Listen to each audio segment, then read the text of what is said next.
Mendoan menyatu dalam doa dan renungan dari Katedral Kristus Raja Purwokerto, Senin 3 April 2023. Saya Romo IA.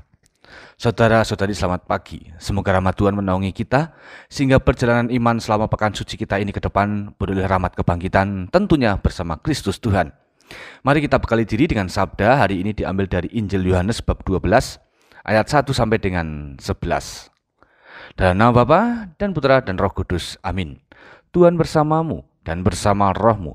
Inilah Injil suci menurut Yohanes. Dimuliakanlah Tuhan.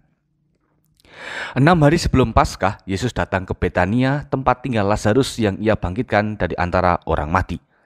Di situ diadakan perjamuan untuk dia. Marta melayani, dan salah seorang yang turut makan dengan Yesus adalah Lazarus. Maka Maria mengambil setengah kati minyak narwastu murni yang mahal harganya, lalu meminyaki kaki Yesus dan menyekanya dengan rambutnya, dan bau minyak itu pun semerbak memenuhi seluruh rumah. Tetapi Yudas Iskariot, seorang dari murid-murid Yesus yang akan segera menyerahkan dia, justru berkata, "Mengapa minyak narwastu ini tidak dijual 300 dinar, lalu uangnya diberikan kepada orang-orang miskin?" Hal itu dikatakannya bukan karena ia memperhatikan nasib orang-orang miskin, melainkan karena ia adalah seorang pencuri. Ia sering mengambil uang yang disimpan dalam kas yang dipegangnya. Maka kata Yesus, "Biarkanlah dia melakukan hal ini mengingat hari penguburanku. Karena orang-orang miskin selalu ada padamu, tetapi aku tidak akan selalu ada pada kamu." Banyak orang Yahudi mendengar bahwa Yesus ada di Betania, maka mereka pun datang, bukan hanya karena Yesus, melainkan juga untuk melihat Lazarus yang telah dibangkitkannya dari antara orang mati.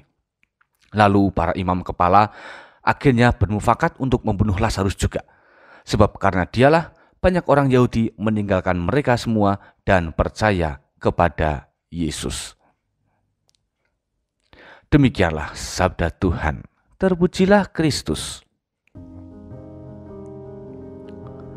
Saudari-saudara, pernahkah kita itu bertanya pada diri sendiri dengan melihat pengalaman menggereja kita selama ini? Yaitu sebuah pertanyaan. Kira-kira menurut kita, berapakah harga sebuah ketulusan tindakan pelayanan itu?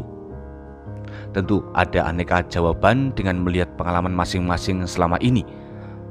Namun sejatinya bahwa sebuah ketulusan tidak bisa diberi harga. Sebab ketika ketulusan diberi harga, maka hilanglah nilai hati nuraninya, sehingga ketulusan itu menjadi komoditi saja, bukan lagi sebagai sebuah pelayanan. Sebuah pelayanan yang tulus harus berawal dari kesadaran setiap orang untuk menjadi dirinya sendiri di hadapan Allah. Artinya tidak perlu saling iri, saling mengunggulkan diri, dan lain sebagainya. Lakukanlah apapun secara wajar, sebagaimana dalam keluarga Betania dalam Injil hari ini. Maria melayani Yesus dengan meminyaki kakinya, Marta melayani Yesus dengan caranya, sementara itu Lazarus duduk makan bersama Yesus. Itulah sebuah harmoni dalam pelayanan dengan ketulusan hati. Saudara-saudari, Injil hari ini semoga semakin memurnikan kita untuk mengutamakan ketulusan dan keberanian menjadi diri sendiri dalam pelayanan. Allah itu teramat baik dengan memberikan banyak potensi kepada kita agar bisa menggereja dan memasyarakat. Kita hanya dituntut untuk memaksimalkan apa yang sudah dianugerahkan Allah itu. Maka mari mengawali pekan suci ini, semoga kita menemukan karya Allah yang bisa digunakan untuk mengabdi kepadanya, sehingga di dalam dunia dan gereja terciptalah kerjasama yang sinergis dan memberi dampak positif bagi banyak orang melalui hidup kita. Tuhan memberkati. Mari berdoa. Allah Bapa Maha Kuasa, kami mohon berilah roh-Mu agar hari ini kami sungguh-sungguh dapat menggunakan ketulusan hati dalam melayani-Mu. Dorong kami untuk bisa semakin menyerahkan diri kepadamu dan mampu mensyukuri diri kami apa adanya. Semoga kami tetap mempunyai kesempatan menjadi alat-Mu demi Kristus Juru Selamat kami.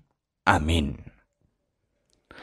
Tuhan bersamamu dan bersama roh-Mu. Kita semua, keluarga kita dan segala karya kebaik kita hari ini senantiasa dalam berkat Allah yang Maha Kuasa, Bapa, Putra, dan Roh Kudus. Amin. Saudari-saudara, selamat beraktivitas. Tuhan memberkati dan tentu saja salam mendoan.